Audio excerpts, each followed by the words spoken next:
वो भी live trade कर रहा है। और दोस्तों यहाँ पर आप देख सकते हो, एक नज़रिए से देखा जाए तो निफ्टी 50 में आज डाउन ट्रेंड चल रहा है। 81 रुपीज़ यहाँ पर लो प्राइस में चल रहा है। 81 पॉइंट के आसपास डाउन ट्रेंड में है। 0.36% यहाँ पर डाउन ट्रेंड शो हो रहा है।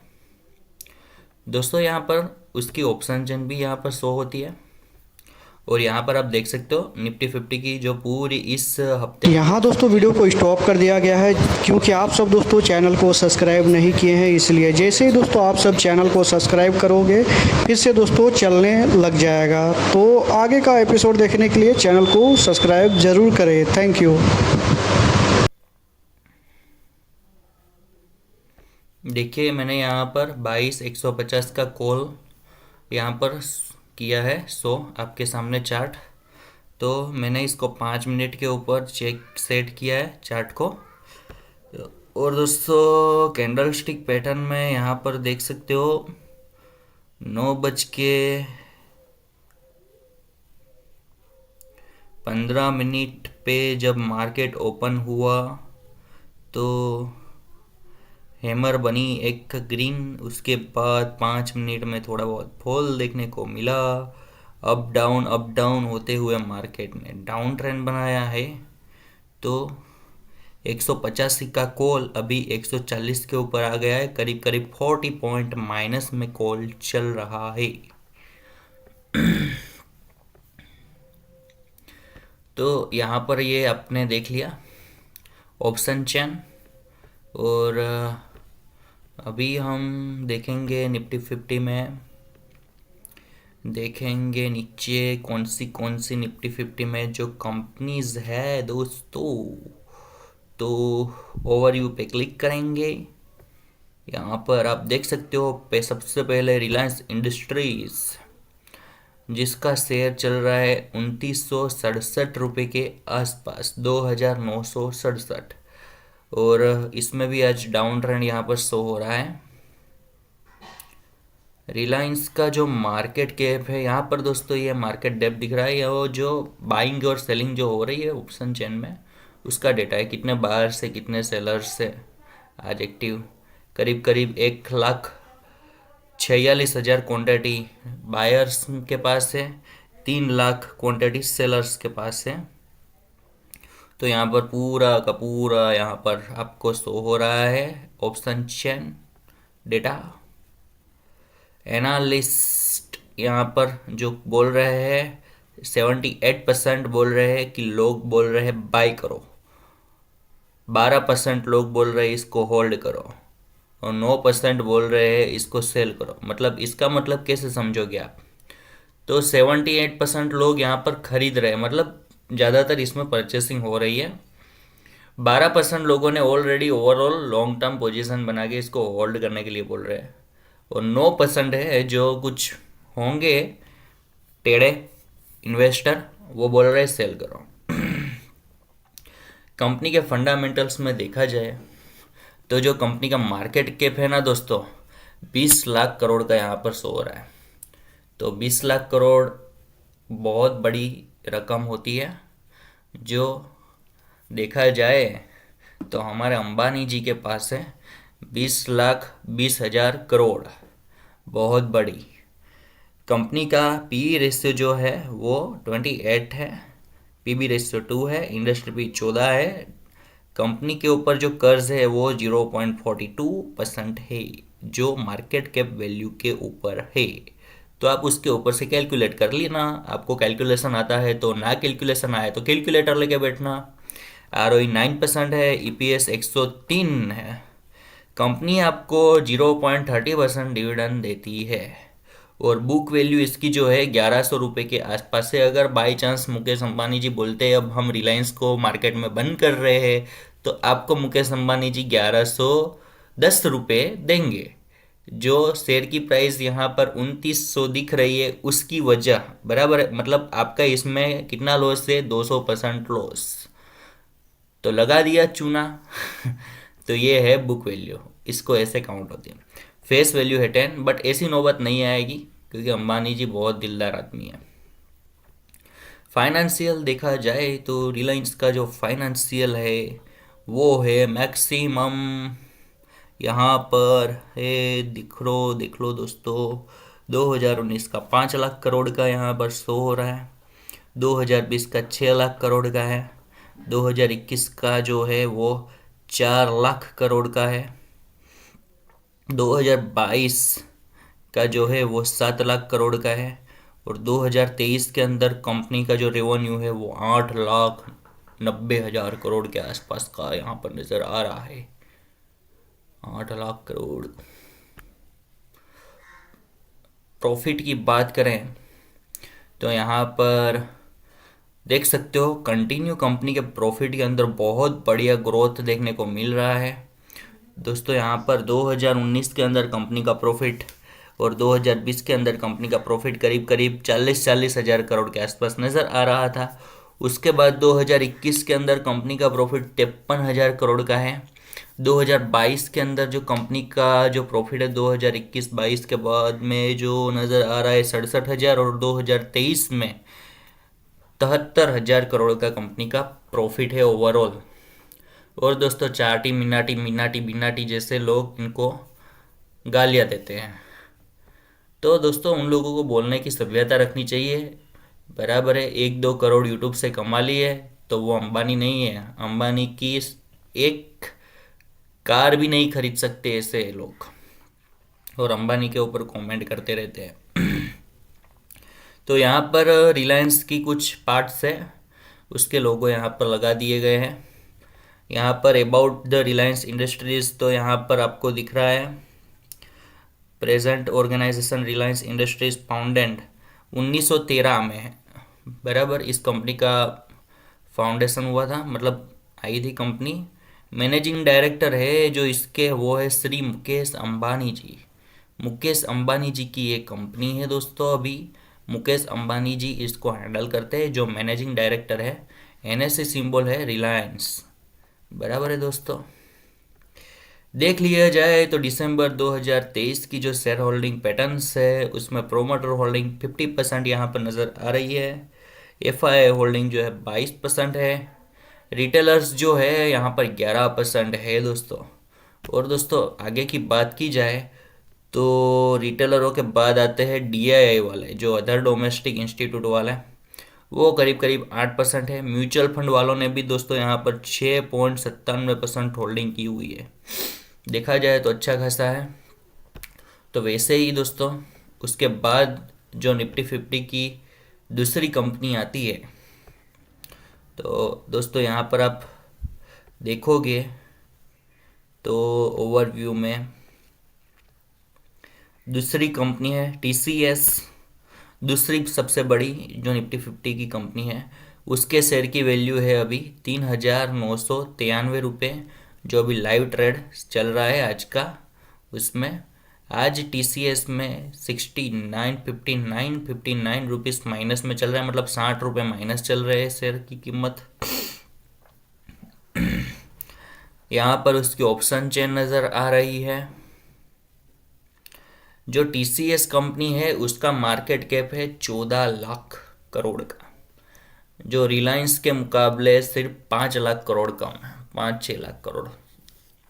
तो ये कंपनी जो है दोस्तों TCS, ये हमारे रतन टाटा जी की कंपनी है। TCS टाटा का ठाबा, चल गया तो चांद तक, नहीं चला तो भी चांद तक, ऐसा है। क्योंकि टाटा की गाड़ियाँ जो होती है उसके ऊपर पहाड़ भी गिर जाए तो कुछ नहीं होता है। पी रेशियो दोस्तों देखा जाए तो 32% है। PB रेशियो यहाँ पर 14 है। इंडस्ट्री भी 31 है। दोस्तों इस कंपनी के ऊपर जो कर्ज है ना दोस्तों बहुत कम है। तो दोस्तों इसमें आप लॉन्ग टर्म में इन्वेस्टमेंट कर सकते हो। बहुत बढ़िया कंपनी है। ROE 44 है, EPS 124 है। कंपनी आपको 2.87% डिविडेंड देती है, जो मुकेश अंबानी की जी रिलायंस की कंपनी है उससे कई गुना ज़्यादा है। फेस वैल्यू 1 है। कंपनी की बुक वैल्यू है दोस्तों यहाँ पर देख सकते हो 278 रुपये। अगर रतन टाटा जी इस कंपनी को बंद करने का ऐलान करते हैं तो आपको यहाँ पर दोस्तों कितने पैसे मिलेंगे? 278 रुपये। आपके सारे पैसे कहाँ आ जाएंगे? कौन? तो इस कंपनी के इन्वेस्टर। तो दोस्तों बुक वैल्यू देख के इन्वेस्टमेंट किया कीजिए, सब कुछ देखिए, सब कुछ सीखिए दोस्तों, तभी आप मार्केट में बड़े बादशाह बन पाओगे। बहुत बड़ी गेम चलती है मार्केट के अंदर दोस्तों। और यहाँ पर देख सकते हो टाटा का जो शेयर है 4,000 रुपये के आसपास है अभी। तो वैसे तो बंद नहीं होगा, बट ये सिर्फ मैं ऐसे ही बता रहा हूँ, आपको जानकारी होनी चाहिए इस चीज़ की। अभी यहाँ पर देखो तो एनालिस्ट क्या कहते हैं, 51% बायर, 29% होल्ड, 20% सेल। तो एक नज़रिए से देखना चाहिए तो दोस्तों लॉन्ग टर्म के लिए ये स्टॉक बहुत बढ़िया तगड़ा बगड़ा है। और फाइनेंशियल फाइनेंशियल में देखा जाए कंपनी का रेवेन्यू बहुत बढ़िया अपर सर्किट के साथ बहुत बढ़िया तेजी से बढ़ता हुआ यहाँ पर नजर आ रहा है, जिसमें दोस्तों फाइनेंशियल में 2023 का जो रेवेन्यू है वो 2,28,28,000 करोड़ के आसपास का है, जो करीब करीब 2019 के रेवेन्यू से अभी डबल हो चुका है। तो दोस्तों एक नज़र से देखा जाए तो दोस्तों यहाँ पर कंपनी का ग्रोथ रेवेन्यू में अच्छा खासा है। प्रॉफिट की बात की जाए तो दोस्तों यहाँ पर 42,000 करोड़ का प्रॉफिट है दोस्तों 2023 का, मतलब टीसीएस का प्रॉफिट ओवरऑल बढ़ रहा है। नेट ग्रोथ की बात की जाए तो दोस्तों 91,000 का नेट ग्रोथ है, तो बहुत बढ़िया फाइनेंशियल रिपोर्ट है दोस्तों टीसीएस का। अभी दोस्तों बात करेंगे प्रोमोटर की, तो शेयर होल्डिंग पैटर्न भी दिखाएंगे हम आपको, तो ध्यान से देखिएगा शेयर होल्डिंग पैटर्न्स में। तो दोस्तों टीसीएस जो है टाटा की कंपनी, उसमें प्रोमोटर होल्डिंग दोस्तों है 72%। फॉरेन इन्वेस्टर्स जो भी है वो है 12%। अदर डोमेस्टिक डीआई वाले जो भी है वो 5% है। और दोस्तों जो रिटेलर्स है वो दोस्तों यहाँ पर 5 है। म्यूचुअल फंड वालों ने 3% यहाँ पर इन्वेस्टमेंट किया हुआ है। सबसे ज़्यादा है कंपनी के प्रोमोटर, तो प्रोमोटर ने कंपनी को होल्ड किया हुआ है, तो लॉन्ग टर्म के लिए अच्छा खासा शेयर है। जैसे कि चंगू मंगू दोस्तों को हमने बोला था कि अडानी विल्मर भी भागेगा, तो दोस्तों यहाँ पर अडानी विल्मर भी शो हो रहा है। अडानी विल्मर दोस्तों यहाँ पर लाया था 332 रुपये पे, तो वहाँ से हमने बोला था। उसके बाद अडानी विल्मर अभी आ गया है चंगू मंगू दोस्तों 406 रुपये के ऊपर, करीब करीब 50 रुपये पर शेयर प्रॉफिट हुआ है। तो कुछ चंगू मंगू दोस्त बोलते हैं कि यार हमें भी बताओ, हमें भी बताओ, तो जब बताते हैं तब तो आप देखते नहीं हो, तो आपको क्या बताए फिर। देखा जाए तो इस कंपनी का जो मार्केट कैप है अडानी विल्मर का वो है 50,000 करोड़। यहाँ पर पी रेशियो 600 है, आरओई 2% है, ईपीएस 0.65 है। डिविडेंड कंपनी में नहीं मिलेगा आपको। वो इस कंपनी की बुक वैल्यू है 61 रुपीज़। पी रेशियो 60 है, पीबी रेशियो 6 है, पी रेशियो यहाँ पर 600 है। कंपनी के रेवेन्यू की बात की जाए तो रेवेन्यू 2023 का 58,000 करोड़ का है। प्रॉफिट देखा जाए तो 554 करोड़ का है। नेट ग्रोथ देखा जाए तो 8,166 करोड़ का है। और प्रो शेयर होल्डिंग पैटर्न्स की बात की जाए तो यहाँ पर है 87% है प्रोमोटर होल्डिंग, जो बहुत अच्छी खासी नज़र आ रही है, जो यहाँ से सेल होगी करीब करीब 75% के आसपास आएगी आने वाला टाइम में। रिटेलर 11 है, 11%। फॉरेन इन्वेस्टर बहुत कम है यह स्टॉक में, 0.65%। म्यूचुअल फंड वाले 0.06%, डीआई वाले 0.06% है। तो देखा जाए तो अच्छा खासा स्टॉक है, लॉन्ग टर्म के लिए बहुत बढ़िया है। तो ऐसे स्टॉक में इन्वेस्टमेंट आप दोस्तों कर सकते हो अपने एक्सपर्ट या अपने ब्रोकर की राय लेकर। हमारी राय तो सिर्फ यहाँ पर इतनी है कि हम आपको सिखाएंगे, आप सीखते रहो, आगे बढ़ते रहो, आप बड़े इन्वेस्टर बनते रहो और आप बन जाओ फिर राकेश झुनझुनवाला। यहाँ पर निफ्टी 50 के तीसरे शेयर की बात करेंगे तो पहले दोनों तो हमने देख लिए हैं, जो एक अंबानी जी का था और दूसरा था टाटा जी का। तो तीसरा है हमारा बैंकों का हाथी HDFC बैंक, बैंकों के अंदर सबसे बड़ा जो हाथी है वो है HDFC बैंक, जिसका जो शेयर प्राइस है 1425 रुपये के आसपास है दोस्तों। और दोस्तों यहाँ पर नीचे जाएंगे और देखते हैं तो अभी बायर से लाइव ट्रेड के अंदर 22% और सेलर से 47%। इसके हिसाब से अगर देखा जाए तो यह शेयर डाउन ट्रेंड में जाने की संभावना अभी बन सकती है। तो दोस्तों अभी देखते हैं नीचे की ओर। तो दोस्तों इसके फंडामेंटल्स यहाँ पर है। HDFC बैंक के 10 लाख करोड़ का मार्केट कैप है, 18 है पीबी रेशियो 2 है, इंडस्ट्री 14 है। इस बैंक के ऊपर एक पैसे का भी कर्ज नहीं है, जितने शेयर उठाने हैं उठा लो, कमा लो दोस्तों। बहुत बढ़िया बैंक है। ROE है 13%। और दोस्तों EPS जो है वो 77 है। यहाँ पर आपको 0.898% डिविडेंड मिल सकता है। और इसकी बुक वैल्यू दोस्तों कितनी है, 575, और फेस वैल्यू 1 है, जो रिलायंस और TCS से बहुत ज़्यादा अच्छी बुक वैल्यू है। अगर यह कंपनी अगर डूबती है तो आपको 500 रुपये मिल जाएंगे, 575। बट ऐसी नौबत नहीं आएगी। बहुत स्मार्ट बैंक है दोस्तों। और बैंक की जो सर्विस है वो दोस्तों SBI से तो लाख गुना अच्छी है दोस्तों। SBI है, BOB है। अगर बैंक में जाते हो इस बैंक के HDFC में, तो दोस्तों यहाँ पर इतनी अच्छी सर्विस है कि आपका काम दोस्तों 1-2 मिनट में हो जाएगा दोस्तों। इतनी अच्छी सर्विस है। अगर आप इस बैंक के कस्टमर हैं तो बहुत बढ़िया फैसिलिटीज़ बैंक देती है आपको। बहुत अच्छी है बैंक। तो इसमें आप इन्वेस्टमेंट कर सकते हो। और इसके प्रॉफिट की बात करेंगे तो फाइनेंशियल रिपोर्ट में आपको दिखाई देता हूँ दोस्तों, आप चौंकते रह जाओगे। तो दोस्तों 2023 के अंदर बैंक का जो रेवेन्यू है सबसे ज़्यादा 2 लाख करोड़ का बैंक का रेवेन्यू है। ओवरऑल बैंक ने जो प्रॉफिट कमाया है 46,000 करोड़ का 2023 के अंदर। नेट ग्रोथ जो बैंक का है वो है 2,90,000 करोड़ का। तो दोस्तों ऐसे बैंक में इन्वेस्टमेंट करना बहुत सही रहता है। HDFC बैंक विजय माल्या, नीरव मोदी जैसे आलतू फालतू भिखारियों को लोन नहीं देती है। ये सब कुछ देख के अच्छे से सोच समझ के जहाँ से बैंक को प्रॉफिट हो वहीं पे लोन देती है। तो दोस्तों ऐसे बैंक को ग्रोथ में यहाँ पर आपको उतार चढ़ाव नहीं देखने को मिलेंगे, सिर्फ चढ़ाव ही देखने को मिलेगा। और जिसमें उसके शेयर की प्राइस है वो बढ़ती ही जाएगी, बढ़ती ही जाएगी, बढ़ती ही जाएगी। जैसे कि 1425 के ऊपर था, अभी 1426 के ऊपर हो गया है। वैसे ही कुछ टाइम में दोस्तों यह स्टॉक 1700 के आसपास पहुंच जाएगा, फिर 2400 के आसपास भी पहुंच जाएगा। आप देखते रहिएगा, हमें याद करते रहिएगा, देखते रहिएगा, हमें याद करते रहिएगा।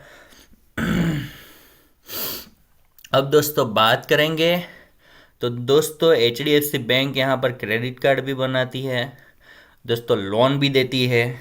और दोस्तों यहाँ पर आपके पैसे के ऊपर FD पे रिटर्न भी देती है। सब कुछ करती है HDFC बैंक। तो देख लेते हैं इसकी शेयर होल्डिंग पैटर्न्स। तो दोस्तों बैंक के अंदर प्रोमोटर नहीं है, यहाँ पर है सिर्फ फॉरेन इन्वेस्टर। तो दोस्तों 52% यहाँ पर होल्डिंग जो है वो फॉरेन इन्वेस्टरों की है। म्यूचुअल फंड वाले जो है चमचे वो है 19%। रिटेलर्स जो है हमारे जैसे छोटे मोटे वो है 19%। और DII वाले जो है वो है 9%। तो यहाँ पर सभी इस एक से एक धुरंधर दिमाग वाले बैठे हुए हैं जो सबकी बैंड बजा सकते हैं वैसे ही है। और सभी पैसे यहाँ पर जो लगे हुए हैं ज़्यादातर जो 19% जो है म्यूचुअल फंड और रिटेलरों के पैसे, वो दोस्तों जो पैसे है वो हम रिटेलरों के ही है। तो 40% इसकी शेयर होल्डिंग पैटर्न रिटेलरों की है, ऐसा समझ जा सकता है। क्योंकि म्यूचुअल फंड में इन्वेस्टमेंट कौन करता है, तो रिटेलर्स, और कोई करता ही नहीं है दोस्तों। तो ऐसे म्यूचुअल फंड चलता है। तो म्यूचुअल फंड में वैसे बड़ी बड़ी कंपनियां भी इन्वेस्ट करती है, बट यहाँ पर अच्छा खासा